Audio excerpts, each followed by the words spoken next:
વડોદરાના ward number 10માં મોદીના નામે નહીં કામ જોઈને વોટ આપોના નારા સાથે શ્રેય પટેલ મેદાનમાં જોવા મળી રહ્યા છે. વડોદરામાં ચૂંટણીનો માહોલ જામ્યો છે ત્યારે વડોદરાના વોર્ડ નંબર 10માં એક અનોખો વિરોધ અને પ્રચારાત્મક વળાંક જોવા મળ્યો છે. ક્રાંતિકારી સેનાના શ્રેય પટેલ જેઓ માસ્કમેન તરીકે જાણીતા બન્યા છે. તેમણે નિંદ્રાધીન પ્રજાને જાગૃત કરવા માટે મોરચો માંડ્યો છે. માસ્ક પહેરીને નીકળેલા આ યુવાને મતદારોને અપીલ કરી છે કે મોદી સાહેબના ચહેરાને જોઈને નહીં પણ જે તે ઉમેદવારના કામ અને લાયકાતને જોઈને મતદાન કરો. આ પ્રચાર અભિયાનમાં વળાંક ત્યારે આવ્યો જ્યારે માસ્કમેન શ્રેય પટેલે આક્ષેપ કર્યો કે રાત્રિના સમયે તેમને મામાના માણસો દ્વારા ધમકી આપવામાં આવી હતી. પૂર્વ કાઉન્સિલર નીતિન ડોંગા દ્વારા મળેલી કથિત ધમકી બાદ માસ્કમેન વધુ આક્રમક બન્યા છે અને રસ્તા ઉપર ઉતરી આવ્યા છે. આ ઘટનાને પગલે સ્થાનિક રાજકારણમાં ગરમાવો આવી ગયો છે. પ્રચારમાં એ વાત પર ભાર મૂકવામાં આવી રહ્યો છે કે લોકો પક્ષ કે નેતાના નામે આંધળું અનુકરણ કરવાને બદલે સ્થાનિક સમસ્યાઓ ઉકેલે તેવા ઉમેદવારને પસંદ કરે. ધમકી મળ્યા બાદ માસ્કમેનનું આક્રમક સ્વરૂપ ચર્ચાનો વિષય બન્યો છે. લોકો પોતાના મતાધિકારનો સાચો ઉપયોગ કરે તે માટે ક્રાંતિકારી સેના સક્રિય થઈ છે. હવે જોવાનું એ રહેશે કે વોર્ડ નંબર 10ની જનતા હંમેશાની જેમ વડાપ્રધાનના નામે વોટ આપે છે કે પછી માસ્કમેનની અપીલને સ્વીકારીને ઉમેદવારના કામના આધારે પસંદગી ઉતારે છે. આ ક્રાંતિકારી પ્રચારે વડોદરામાં રાજકીય ચર્ચાઓને નવો વળાંક આપ્યો છે.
હંમેશા માટે વ્યવસ્થિત જોઈએ. મારા જીવનમાં આ રોડ રસ્તા અને ગટરમાં એટલા ખાડા અમે કંટાળી ગયા છે.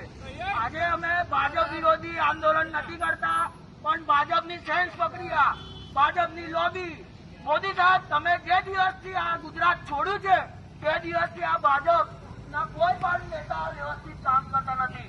અમારા વોર્ડમાં નીતિન મામા, નીતિન ડોંગા એ 10 વર્ષથી ચૂંટાયા છે. મેં ખાલી એક વખત એમને એક જ સવાલ પૂછ્યો કે મારી જનતા હિસાબ માંગે છે.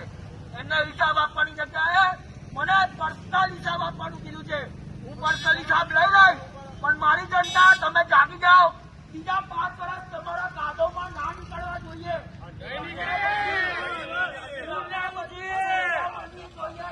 પાલી ગામમાંથી એટલો વિરોધ આપે ને કે આપણું વોર્ડ નંબર 10 એટલું પાલી ગામ હાથવીને એટલા રૂપિયા આપણે આ સરકારને આપે છે. ત્યારે બાયલી ગામને સ્વસ્થ તળાવ મળ્યો? બાયલી ગામમાં કોઈ નેતા આવ્યા? જોયા છે તમે? એટલે વાત કરું છું, નવા કમળથી પ્રોબ્લેમ નથી. નવા કમળને જેને જીતાવા હોય જીતાવો, પણ આ 2 કમળ જો તમે લોકોએ ખીલાયા છે તો મારું તો ભાવિ એમને 28 તારીખે નક્કી કરવાનું કહી દીધું છે. પણ તમારા 5 વર્ષનું શું થશે? જનતા જાગી જાઓ. હવે અમે 5 દિવસથી ક્રાંતિકારી સેના તમારી માટે બધા વોર્ડમાં ફરી રહ્યા છે. રાત્રે ફરતા હતા. હવે ક્યાંક ને ક્યાંક રાત્રે અમારા પર વોચ રાખવામાં આવે છે, અમારા પર ગુંડાગીરી કરવામાં આવે છે. એટલે હવે આજથી દિવસે પ્રજાની વચ્ચે આવીશું.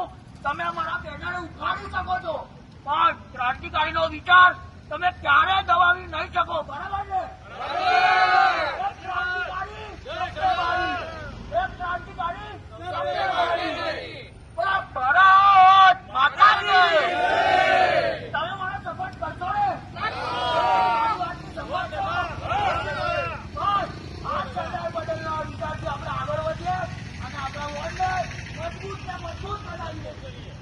પૈસા